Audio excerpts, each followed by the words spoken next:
Hey guys, welcome back to another episode of the Gab and Glow podcast. I'm your host, Gigi.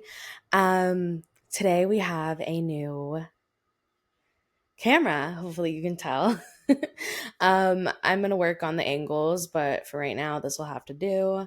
Um, just because it's the only stand I have and it doesn't lean forward, and I would love it to come a little bit more down, but it's fine for today. Welcome back. I hope you're having a great Friday.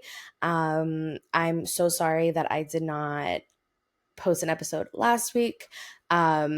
It was going to be this episode, and I was trying to get the camera set up and all the things, and it just was not working out for me for whatever reason.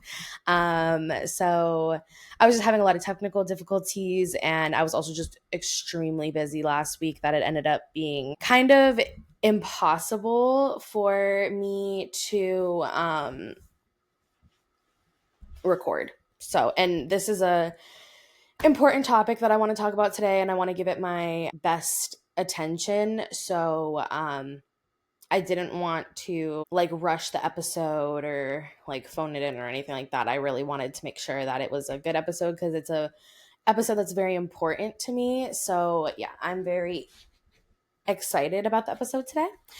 And we will be talking about OCD. Hopefully, this episode is everything that I'm wanting it to be. I did a lot of research for it, as well as during that research, really did a lot of thought work on, seeing where I'm at with my OCD and what.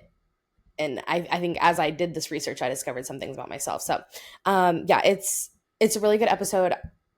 Hopefully. I'm very excited about it, but let's get into some life updates first.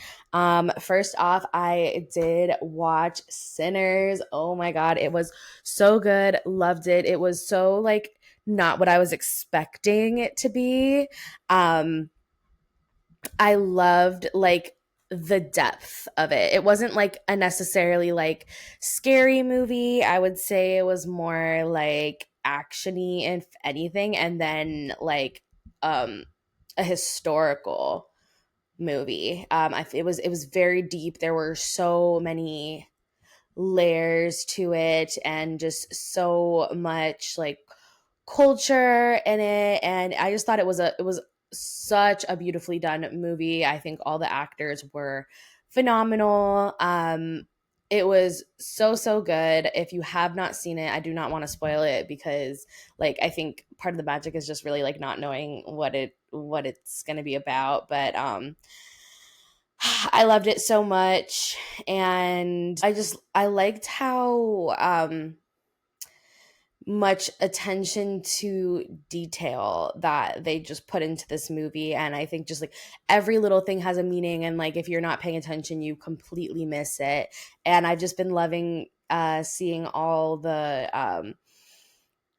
TikToks of it, explaining things that I didn't understand. I understood a good amount of it, but I think there were even some things that I've missed. I can't hear very well. I am legally deaf when it comes to subtitles.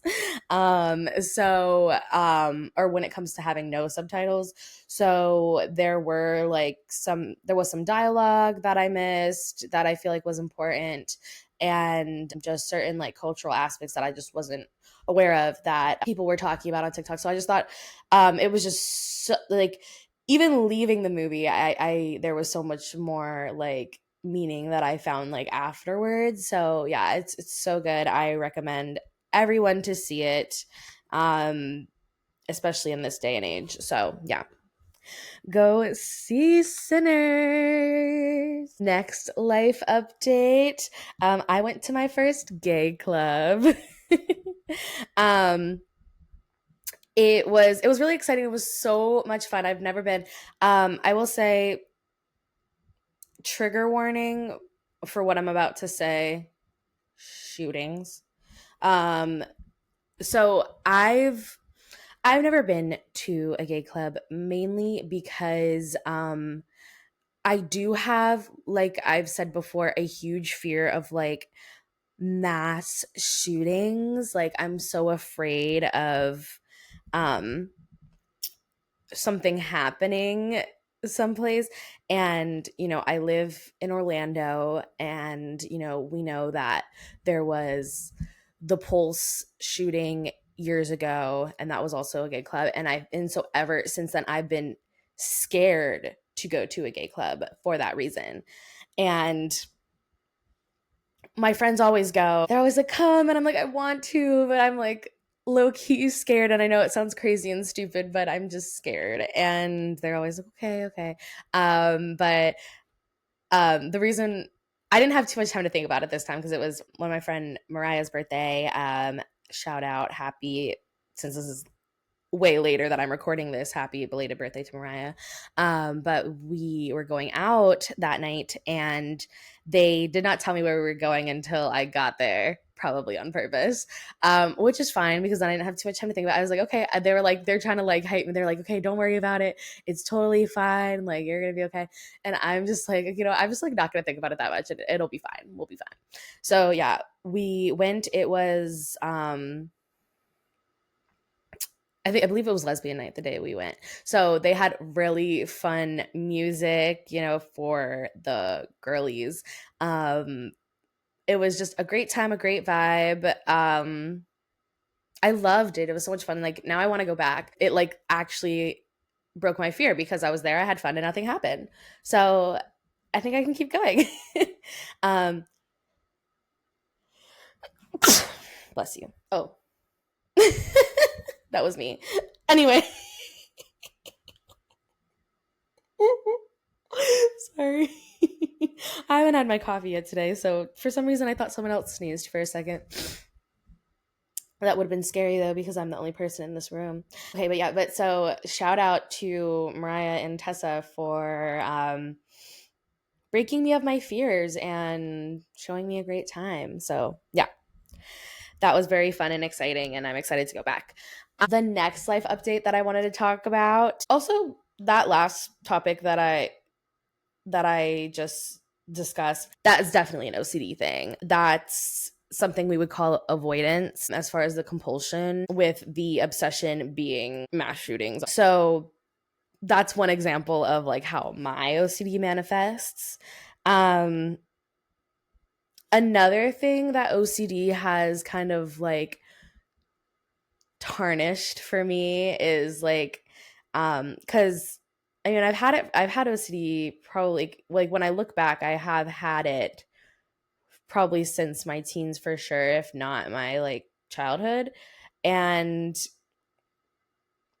I noticed that I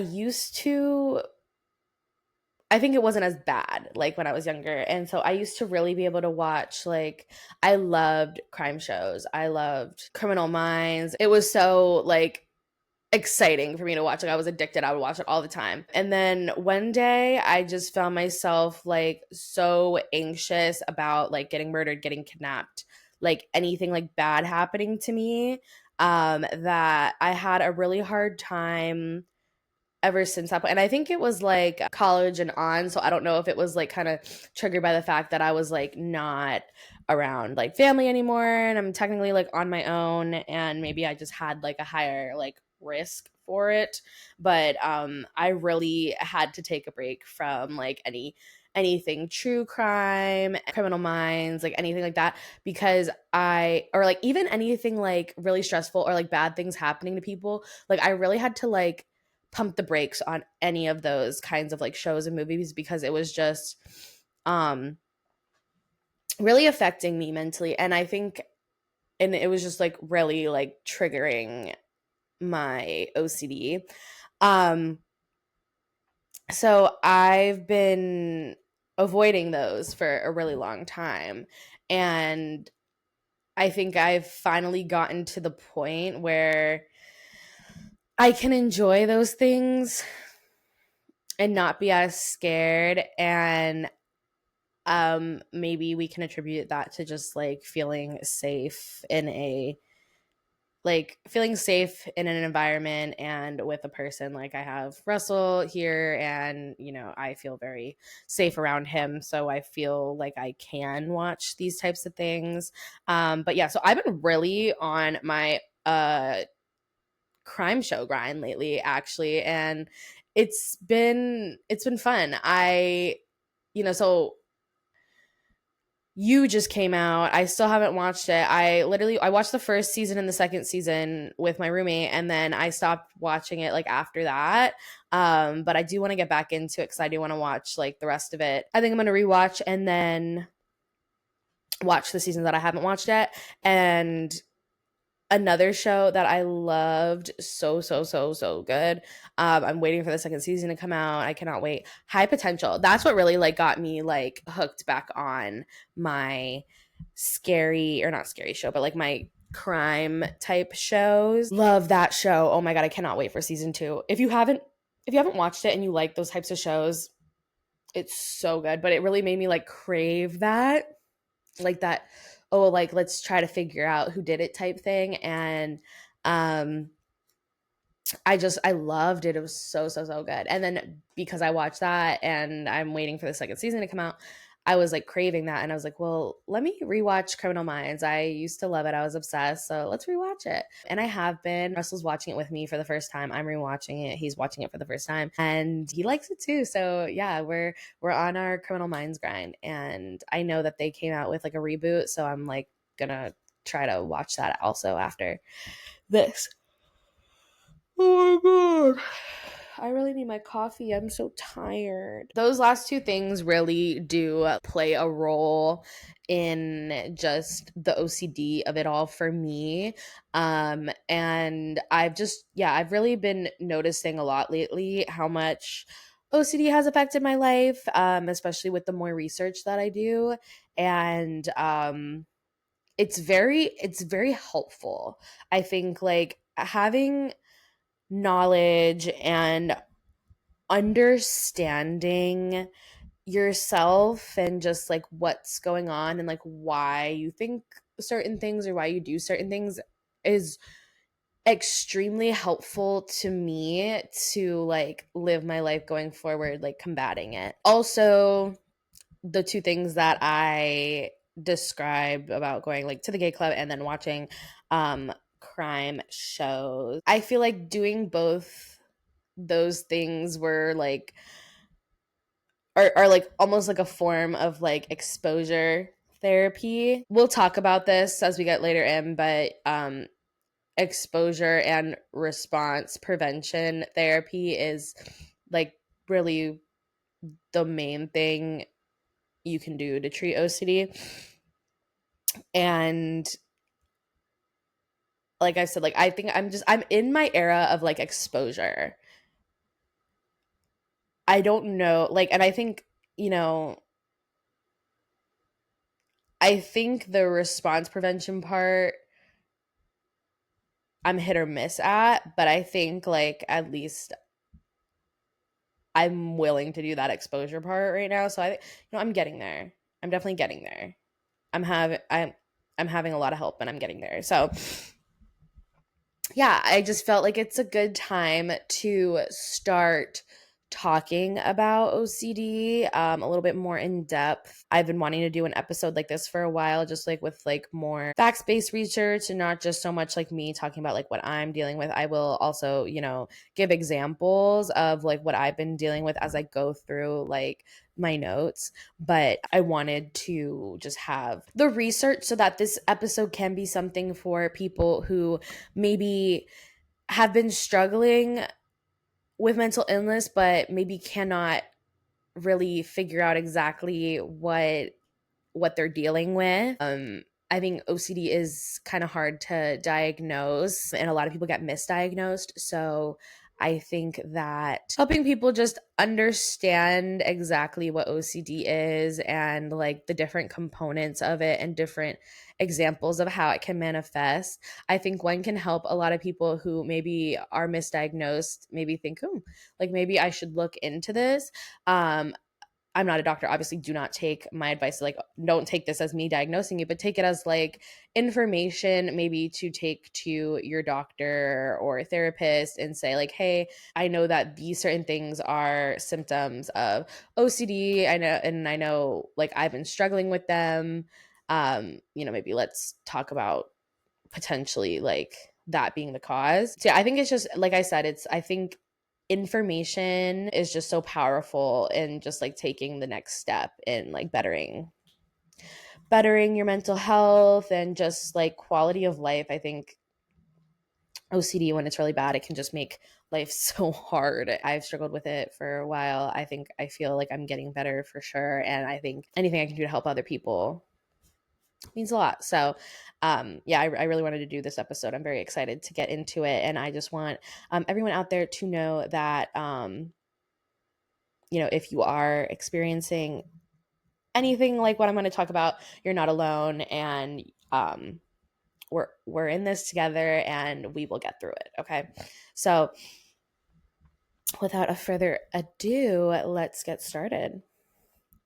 So, first, I want to talk about what is OCD.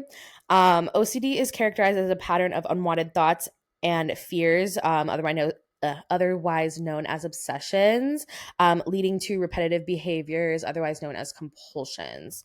Obsessions are recurrent, persistent, intrusive thoughts and images or urges that repeatedly enter the mind, causing distress. Compulsions are repetitive behaviors or mental acts that the person feels driven to perform in response to an obsession or according to the rules that must be applied rigidly. The behaviors or mental acts are aimed at preventing or reducing distress or preventing some dreaded event or situation. However, these behaviors or mental acts either are not connected in a realistic way with what they are designed to neutralize or prevent, or are clearly excessive. OCD can be a lot of obsessions with few compulsions. It can be a few obsessions with a lot of compulsions, and it can also be like one or the other. Like you can have just obsessions or just compulsions. I think that was interesting for me to learn because I always thought that OCD was like a both thing, but my therapist had explained to me originally that like it's not like equal as far as like it's not like one obsession per one compulsion or whatever it is. Like it can be like a real mix or like a grab bag. So it really just depends on the person, the situation. But I think that also can make that really hard for people to diagnose OCD. So just keep that in mind. So if you are listening to this episode and maybe you're relating to a lot of compulsions, but not a lot of obsessions or vice versa, that could be why. Again, you could also not have OCD, could be something else, but take the info, do with it what you will. I just wanted to share this info with everyone. Okay.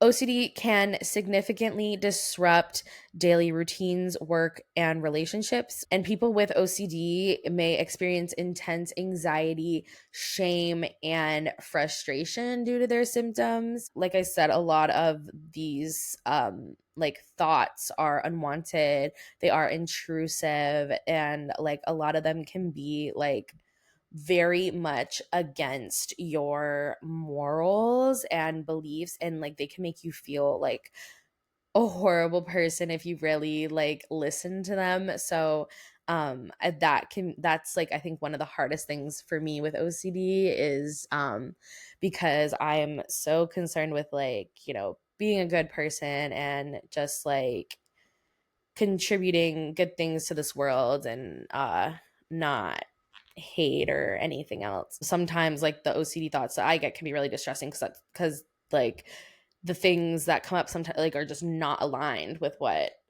I really believe in. So I'm just like, wow, I can't believe I can even like think that. That's crazy. But then, once you start diving into OCD and you realize that like that's not you.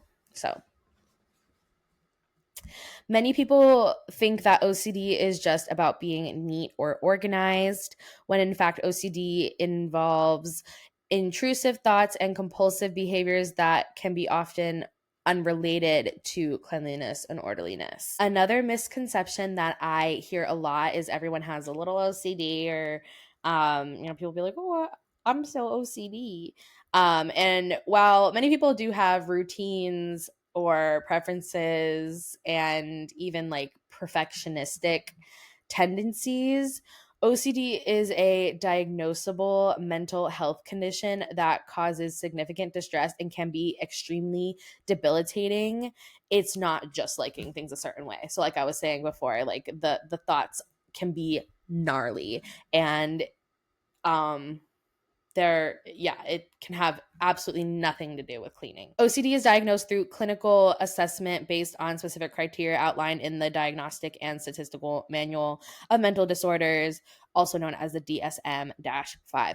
I used that for a lot of this information in this section. Exposure and response prevention, also known as ERP, is a specialized form of cognitive behavioral therapy and is considered the most effective in treating OCD. It involves gradually exposing individuals to situations or thoughts that trigger their obsessions while simultaneously preventing them from performing their usual compulsive rituals. By repeatedly exposing oneself to triggers and preventing compulsive responses, individuals can learn that their fears are unfounded and that anxiety will eventually subside without the need for rituals. This process helps to rewire the brain and reduce the power of OCD symptoms over time.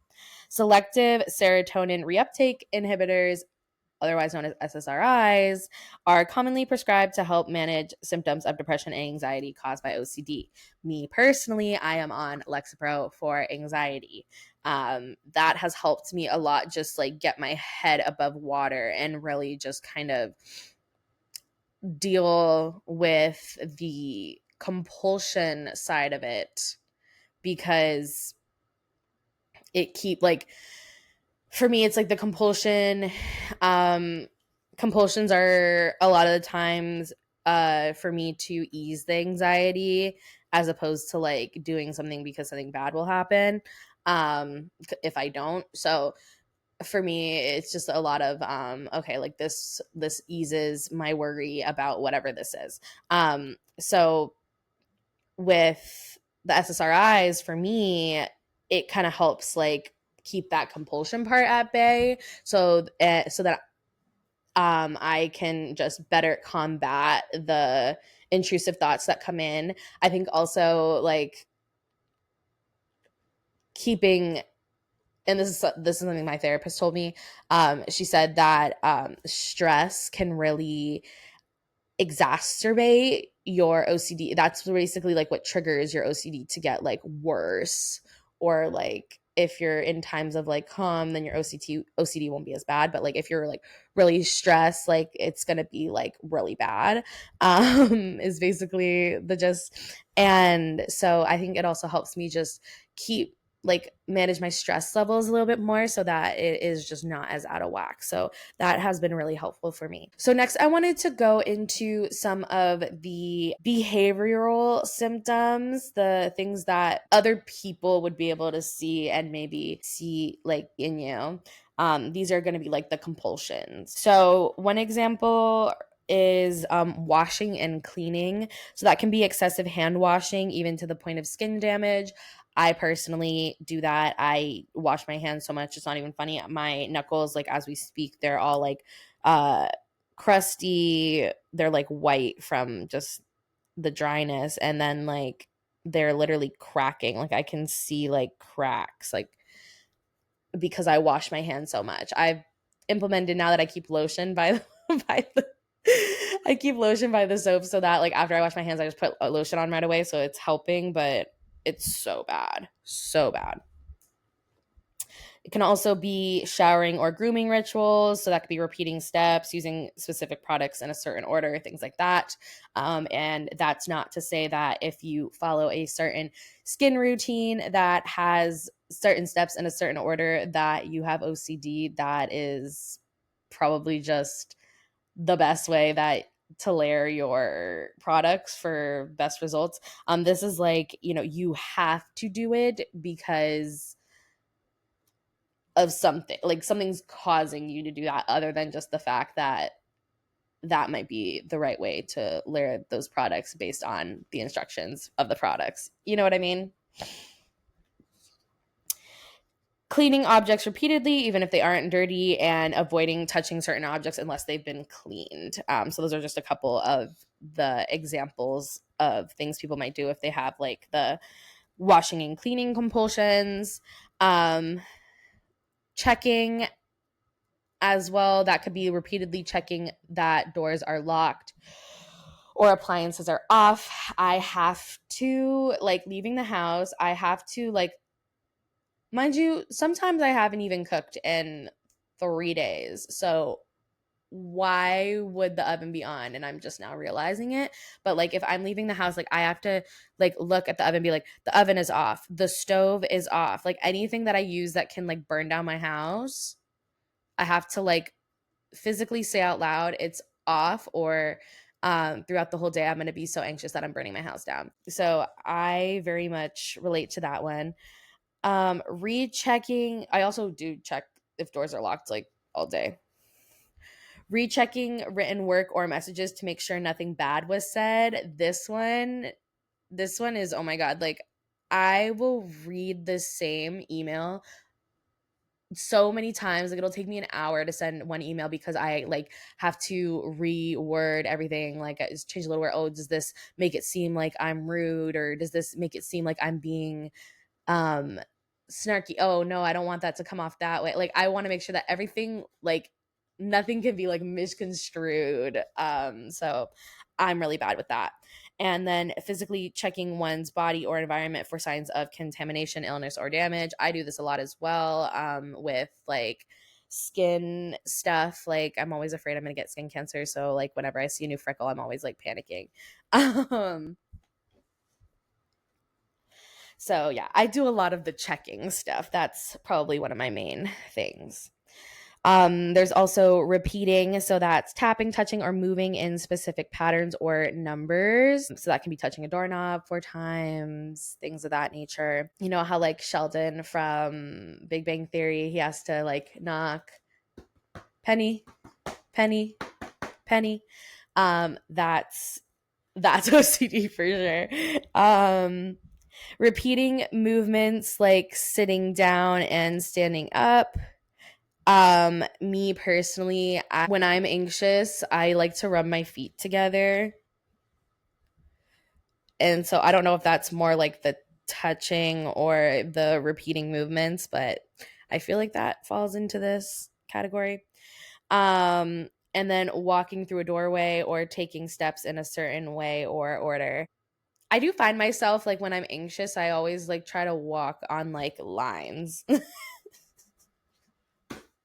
Why? I don't know. Like that, like this is the thing. It's like a lot of these things that I'm saying right now, I didn't even realize were like connected to OCD until like I actually sat here and was like, wait, why do I do that? It makes no sense. But yeah, so those are like some examples of repeating. There's also arranging, or so that can be aligning items until they feel just right, rearranging objects repeatedly until a sense of relief is achieved, or keeping belongings in certain symmetry or color coordination. Within this, I feel like this kind of like hits like all three of those points, but I I get really anxious on meetings. I'm always scared that I'm going to say something wrong, get in trouble, do something, get myself fired. Who even knows? I'm just so scared of it, of everything. And when I'm in meetings, I find myself, and I realized this the other day, like I was doing it like very absent-mindedly, like I was just anxious, and so I was like starting to like align all my pens like in a perfect straight order, and then I started like mixing the colors around into like a certain like way because they were bothering me the way that they were. And then like just I was doing that basically the whole meeting, like literally for the whole hour. And then like once I was done, I like looked at it and I was like I literally started laughing and I'm like, okay, that's OCD, because I was just like, I didn't even realize I was doing that, but it was soothing to me while I was taking the stressful meeting. So it's, excuse me. It's very interesting, like what you realize about yourself when you really start to like dive deep into these things. Like, you know, even if you don't think you have OCD, if you have something else, like research it yourself and just really pay attention to um what you do, especially when you're like kind of absent-mindedly doing things. I think that we just have a lot to learn from ourselves, and I think that that can just really help us just give us power and just living life. So I said that. I feel like I said that 1,000 times, but it's just really important to me. It really does ring true to me. Last behavioral symptom that I have on here, again, this is not an all encompassing list. There could be other things that manifest as compulsions. These are just like some common ones. Avoidance behavior. So that's physically avoiding people, places, or objects that may trigger obsessions. So for me, that was like me not wanting to go to the gay club or me not wanting to watch crime shows. Like I'm avoiding them because I know that they make me nervous about those things, right? So that's something that I notice I do as well. And then avoiding physical contact like handshakes or hugs. I know there's big stigma with people who have OCD that like, they don't like to shake your hand or things like that. But I'm a very touchy person. I think like that's not related to me at all. But I'm sure a lot of people who have health anxiety, like I have health anxiety, but I think like just in a different way. I think like some people who are like afraid of like getting a disease from every person they touch, like would definitely probably be falling into that like avoidance behavior compulsion. All right. So now I wanted to go a little bit into the more unseen symptoms of OCD. Also known as thought symptoms, also known as obsessions. So one thing is rumination. This is like one of the biggest ways to tell if you have OCD is you ruminate like a bitch. Like, oh my god, I hate rumination. It's the worst. Um, but it's constantly thinking about a specific topic, problem, or question, often without resolution. This differs from overthinking because with OCD, rumination is compulsive and distressing. You feel like you have to think about it to relieve anxiety. The thoughts feel intrusive, unwanted, and hard to stop. Common themes are philosophical or religious questions, moral dilemmas, and relationship doubts. I get stuck in those a lot. Just like consistently trying to, I think it's because like since I grew up religious, I grew up Catholic and I'm still Catholic. Um, but I feel like I like to have my own relationship with God and I don't like random people telling me like I don't know. How did they know? I don't know. Just a thought. Uh but so then I really just start like questioning like things or like analyzing things like about like how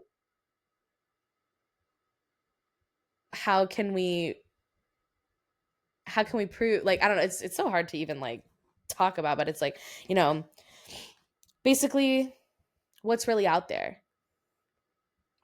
And sometimes I get stuck in that. I also get stuck in like, what happens after you die. I get stuck in let's see, philosophical. Yeah, I get very stuck in like circles of just like and like certain like moral things. Like I just get really stuck in like circles of like, well, this, but then that, and then this, and again, like it's because there's no answer, so you're kind of just going forever, and it's just a lot. Example of an obsession would be disturbing and intrusive images. These are vivid, unwanted mental images that pop up suddenly and cause distresses.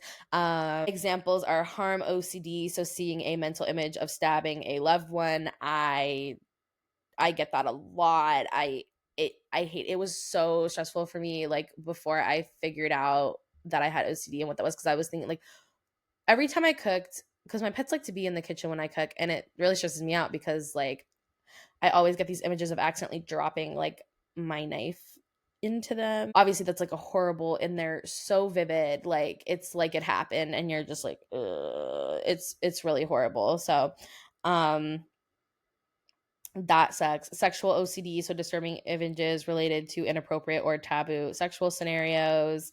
Um, yeah, that's it's really hard. religious OCD or scrupulosity. So that's seeing blasphemous or offensive images related to one's faith.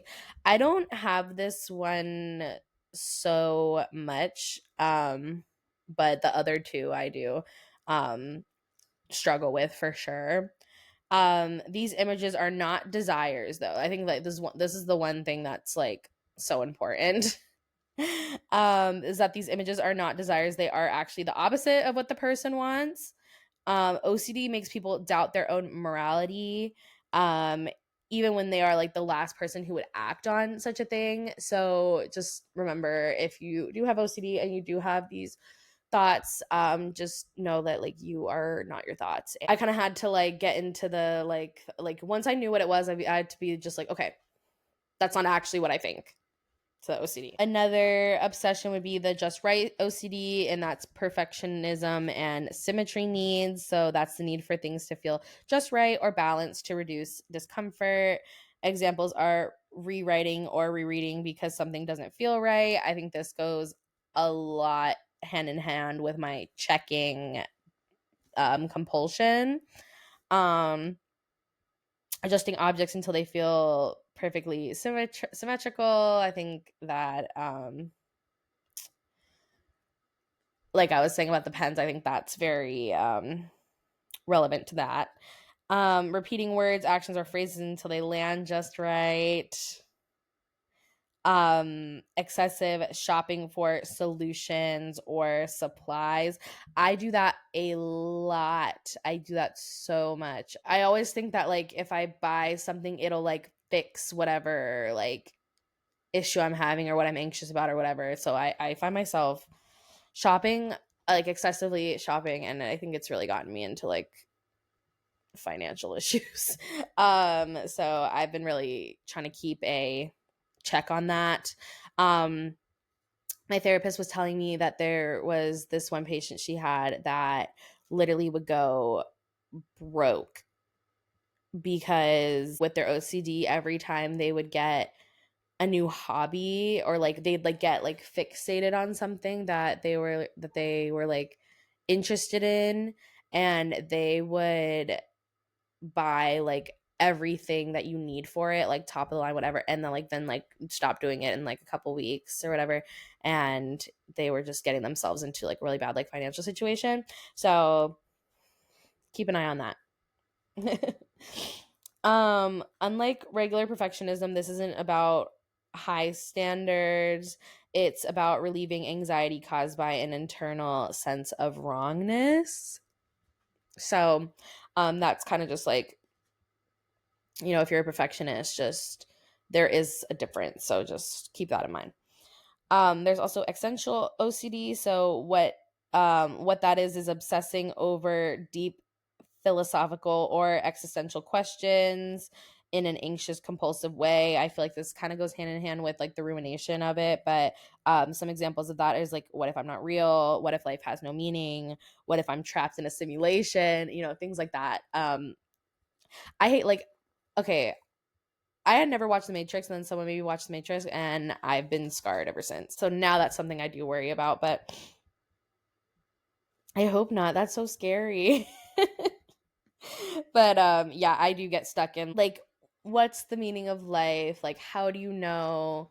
Like, what makes someone a good person? Like, obviously everyone makes mistakes, so it's like what mistakes are like acceptable to still be a good person, what mistakes aren't. And so like then I just like get so like wrapped up in that. So it's not just curiosity if instead of being an interesting thought experiment, these questions feel like urgent and terrifying. It's like, oh, I have to figure this out. Like this is like really going to affect me like right now the second. Like, you may compulsively research, ask for reassurance, or mentally check their reality over and over. Another thought symptom would be false memory OCD. So that's constantly doubting past actions and fearing you did something terrible without remembering. So some examples would be like, what if I cheated on my partner and forgot?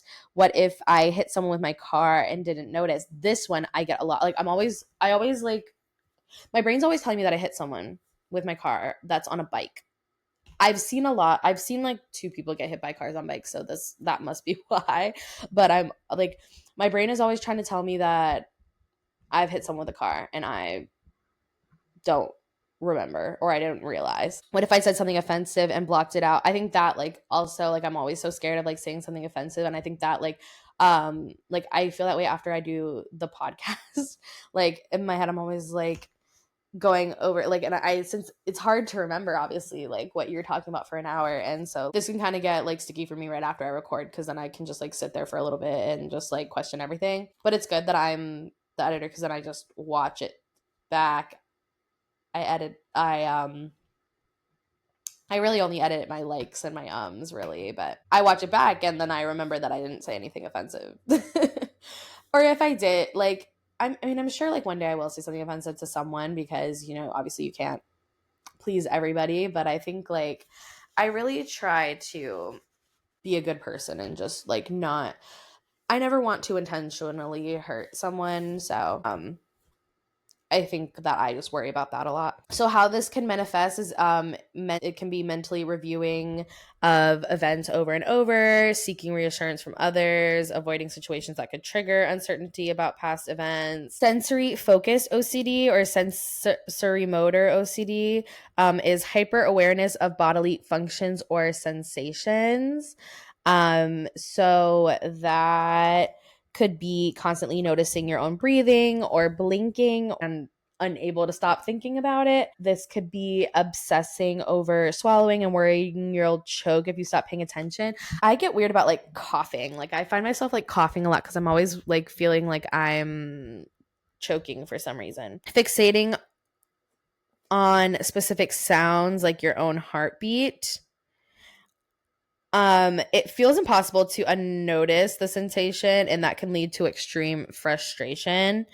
I feel like I don't feel this one as much, but I do notice that I constantly feel like there's something in my throat, and so I'm always like coughing and swallowing and like all that. There's the pure O, pure obsessional OCD, and that's OCD that's mostly internal with fewer visible compulsions. So examples of compulsions, even though that they're mental, could be like mentally analyzing a thought for hours, seeking reassurance from others, like asking like, do you think I would ever do this?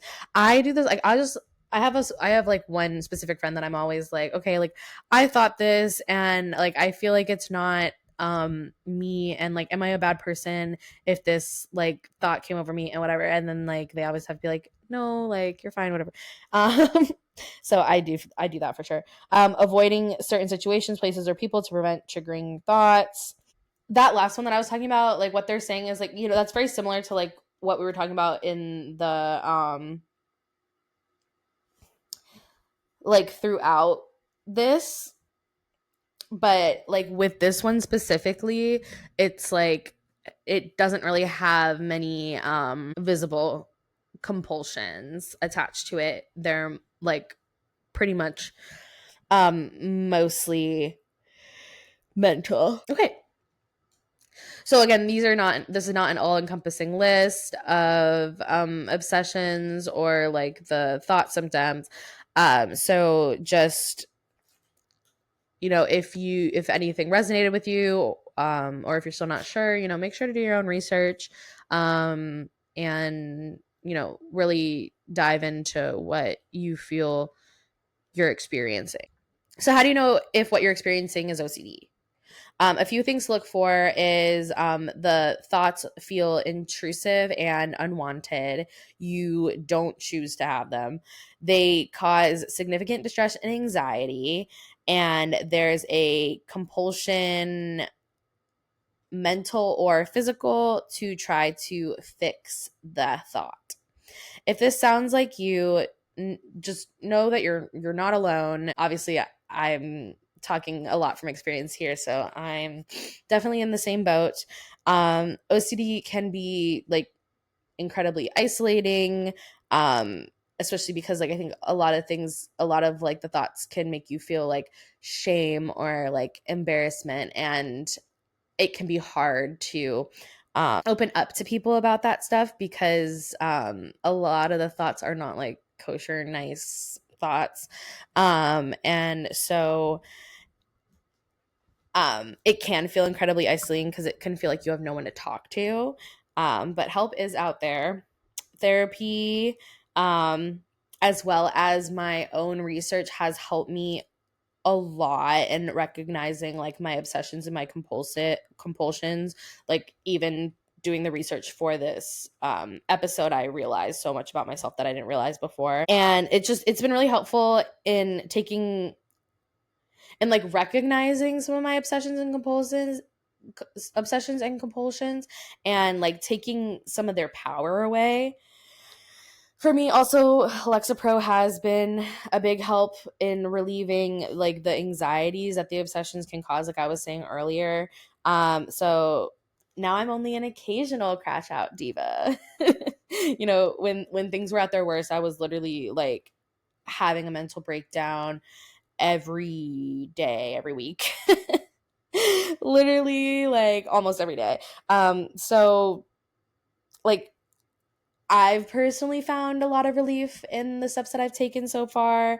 Um, but long story short, like I've been saying this whole time, power is knowledge. If this episode resonated with you in any way, I definitely recommend just looking into it. Like I've been saying, doing your own research, because I think that's really the first step at seeing the light at the end of the tunnel. First, I do have some like resources and some thank yous and all that, but first let's do our daily affirmation, okay? Because I think we all need it after this episode. You did not wake up today to be fucking average. You didn't. Let's be awesome. Let's be amazing. Let's kill the rest of this week. Let's kill the rest of this weekend.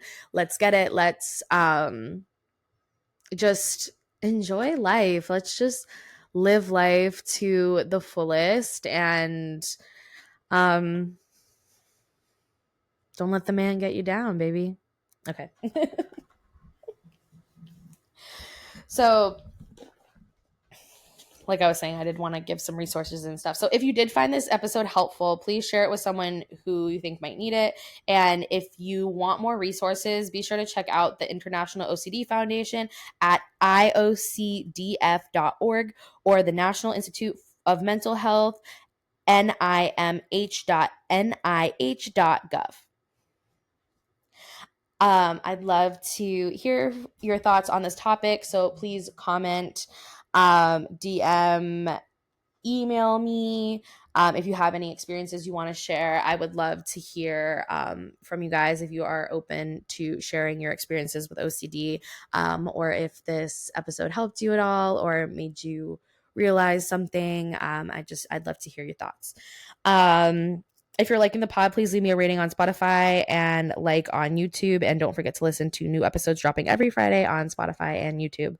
Lastly, DM me stories or email them to gabandglowpodcast@gmail.com. I'm always accepting stories like worst dates, worst breakups, crazy drama, crazy exes, honestly, any crazy lore you have, drop it to me to be read on the pod anonymously. Well, that's all I have today. Thanks for gabbing with me, and don't forget to keep on glowing. Bye.